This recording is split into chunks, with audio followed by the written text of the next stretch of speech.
learn epithelial tissue. So what does epithelial? Epi means on. So it forms the covering of all the organs, whether externally or internally. Again, when we are talking about internal organs, the organs external covering as well as the internal covering is also we find the epithelial tissue. That is, like if you are talking about stomach, so if this is stomach, okay. So externally is also covered with the epithelial tissue, and internally will also be connected with covered by a epithelial tissue. Our blood vessels are made up of epithelial tissue externally as well as internally. The mucous membrane inside, that is inside the buccal cavity, it is also lined by the epithelial tissue. And the skin is nothing but the epithelial tissue. And we are talking about the nasal cavity, inside the cavity, right? The nasal cavity is also lined with the epithelial tissue. So when it comes to covering of an organ, okay, whether it is externally or internally, not only the organs, the cavities what we have in our body, they are all covered by the epithelial tissue, okay. So epithelial tissue forms the covering or it forms the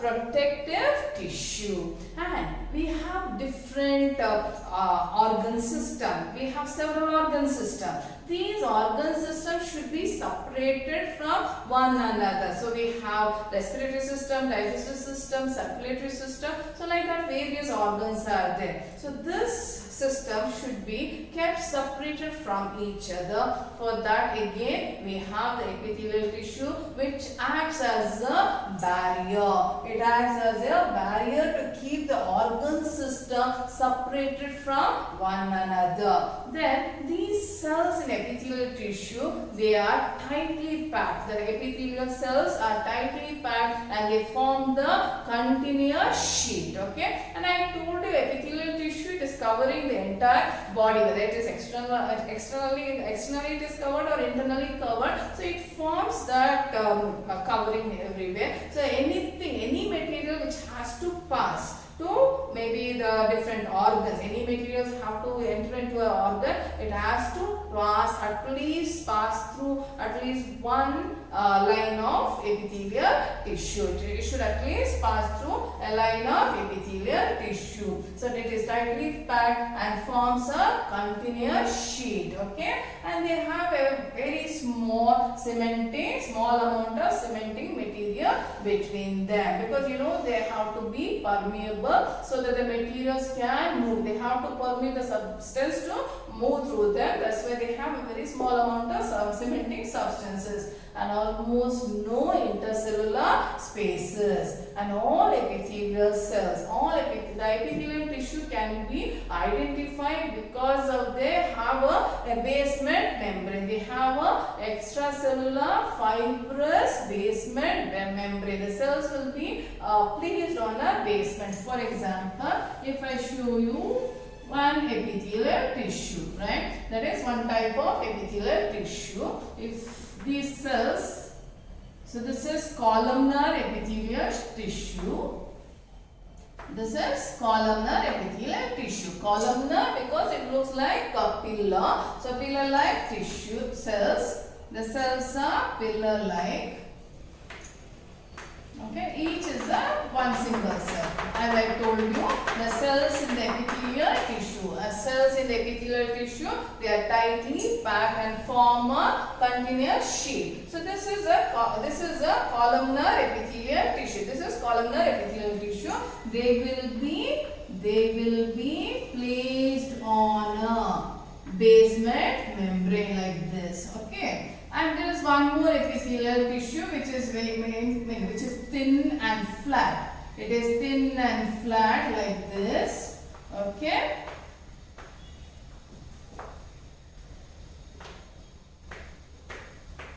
Even they will be lined on a basement membrane. This is called squamous epithelium. This is called squamous epithelium. This is columnar.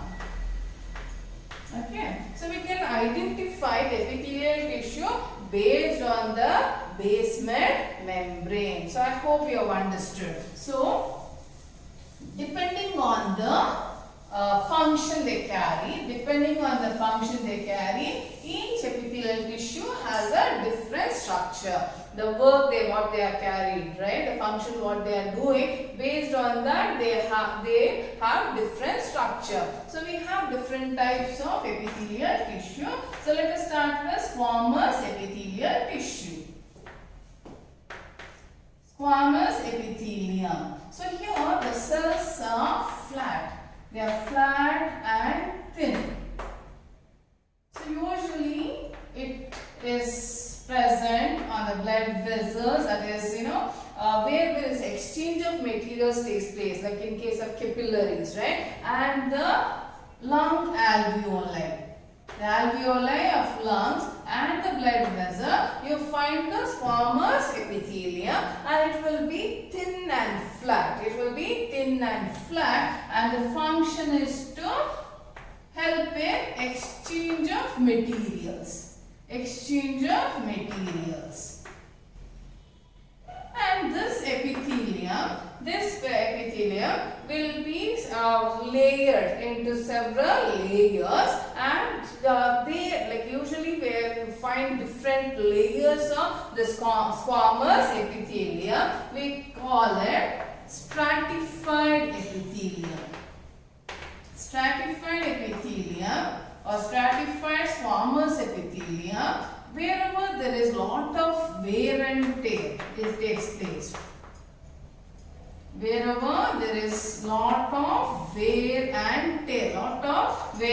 Means it is subjected to, we don't really take care of these organs like the skin. The skin will be made up of stratified squamous epithelium, because we know that we have to expose to several things, right? So it should not be delicate. For that reason, we find several layers of the squamous epithelium and form a stratified squamous epithelium. So skin is made up of squamous epithelium, stratified squamous epithelium. And as I told you, there is one more type of epithelium is there, that is called columnar epithelium. Columnar epithelium. As the name says, it is because the cells are like columns, like pillar, like column or pillar.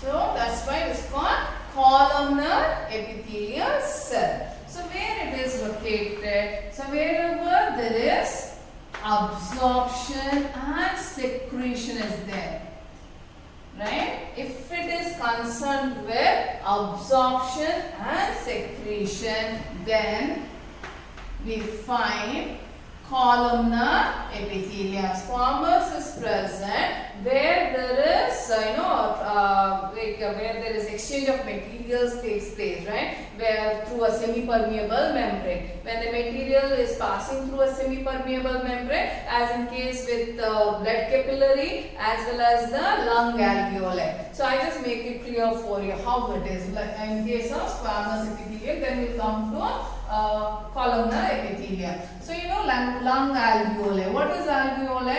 Alveoli is the air sac. It is the air sac, right? This is alveoli, or it is called air sac. Okay, right? So like this, you will find many air sacs in the lungs.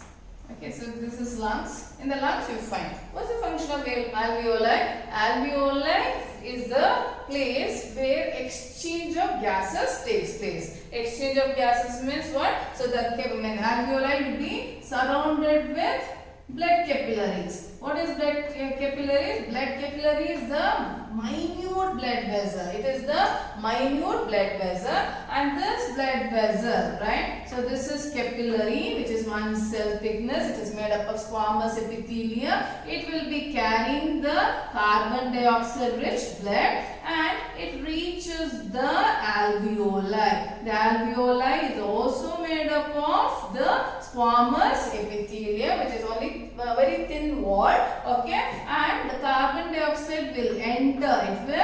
It will diffuses through the semi-permeable membrane, the cell membrane, into the alveoli, and the lungs, by the help of trachea, the air would have entered inside the lungs into the alveoli, and it will have carbon, oxygen. The oxygen will again diffuses into the blood capillary. So wherever we see transport or the exchange of material between the cells through a semi-permeable membrane, there we see squamous epithelium. Okay, I hope it is clear for you. Now coming to the columnar epithelium, if the organs are concerned with absorption and secretion. Absorption and secretion. See, for example, let us talk about the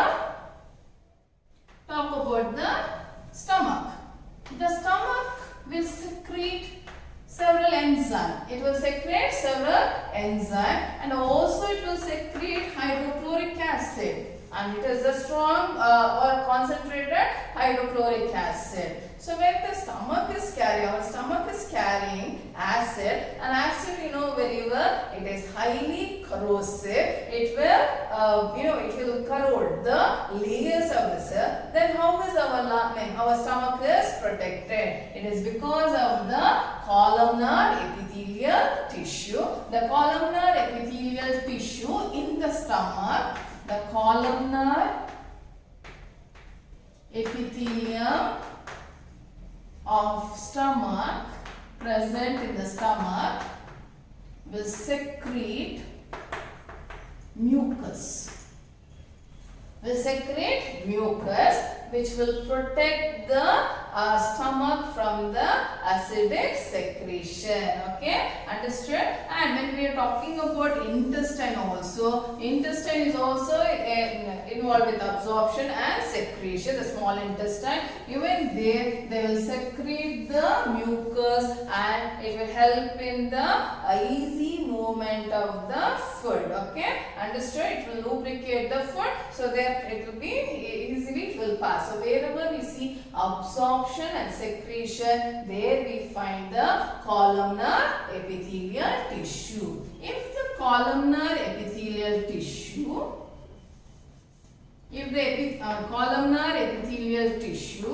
has hair-like structure, if it has hair-like structure on its top like this, okay, they will have this fine hair-like structure, which we call it cilium. This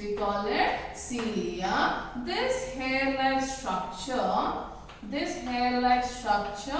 okay, it is called cilium, and it looks like the columnar epithelium, so it will be called ciliated columnar epithelium.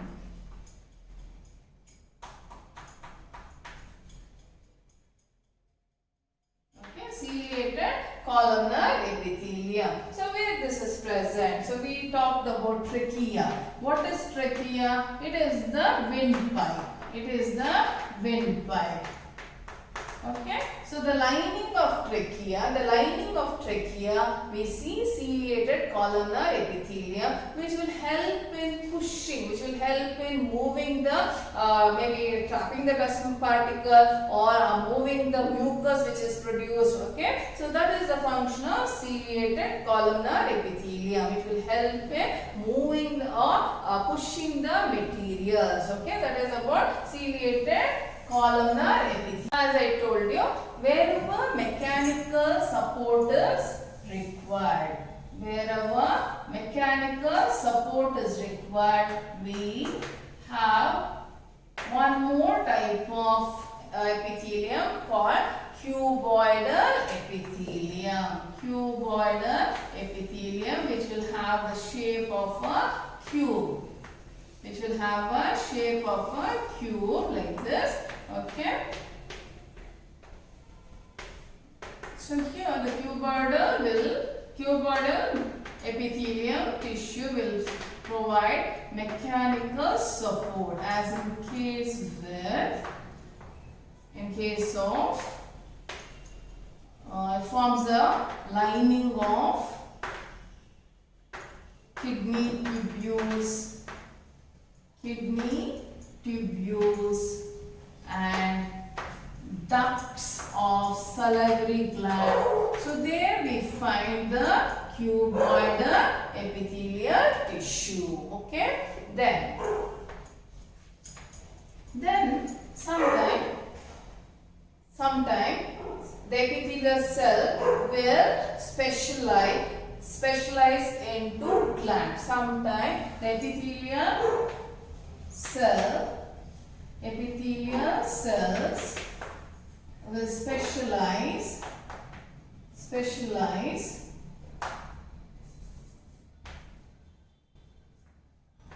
and forms glands.